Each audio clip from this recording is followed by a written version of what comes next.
être est votre véritable maison.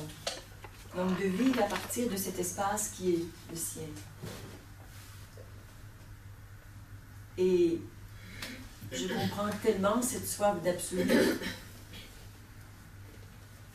Cet amour de Dieu. Je suis une mystique, donc j'aime Dieu à la folie.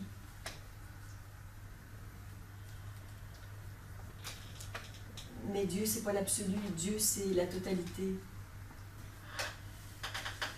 C'est-à-dire le manifesté et le non manifesté. L'absolu ne parle que de non manifesté. Mais il y a quelque chose d'extrêmement beau qui me touche et qui m'émeut, qui est le relatif.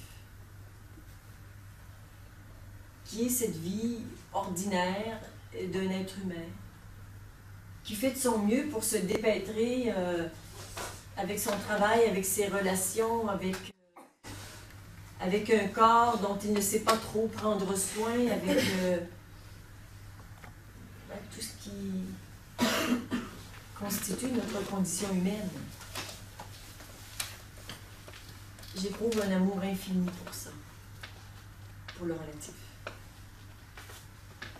Et le mental fait partie du relatif. Et pendant ces 3 jours, nous allons nous occuper autant du relatif que de l'absolu. Ce n'est absolument pas un choix personnel.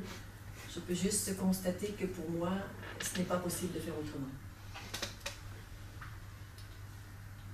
D'une part, et comme si j'avais besoin d'un argument pour valider ce non-choix ou cette façon de poser les choses. Je rencontre tellement de gens perdus dans l'absolu.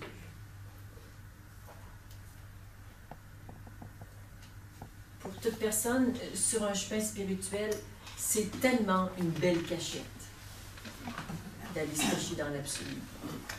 C'est tranquille quand on connaît le truc, on s'y retrouve, il ne se passe rien, c'est complètement vide, c'est silencieux. Et c'est un endroit idéal pour se ressourcer et c'est la source de tout. Mais c'est aussi un sacré refuge spirituel. Et dans mon regard, ce qui nous est demandé, c'est non pas de trouver l'absolu ou la conscience pure et de vivre notre vie. C'est pas ça.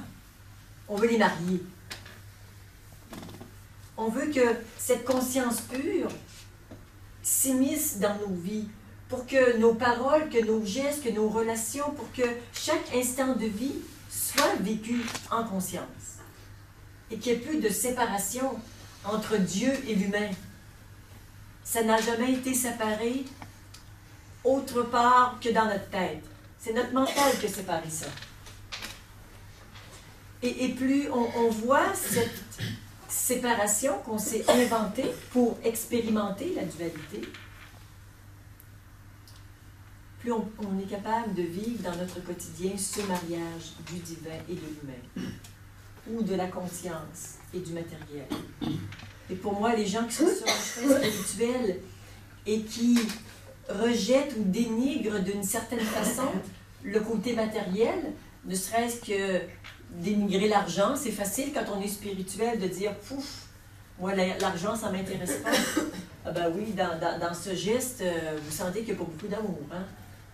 L'argent, la sexualité, l'alimentation, tout ça, quand on fait ça, c'est que non, on prendre en soi, tout prendre en soi, tout prendre en soi. Et le vivre en conscience, ici et maintenant. C'est ça le chemin que je propose. C'est d'intégrer et d'intégrer. Et de regarder et d'assumer exactement qui vous êtes dans le relatif, mais qui vous êtes aussi dans l'être.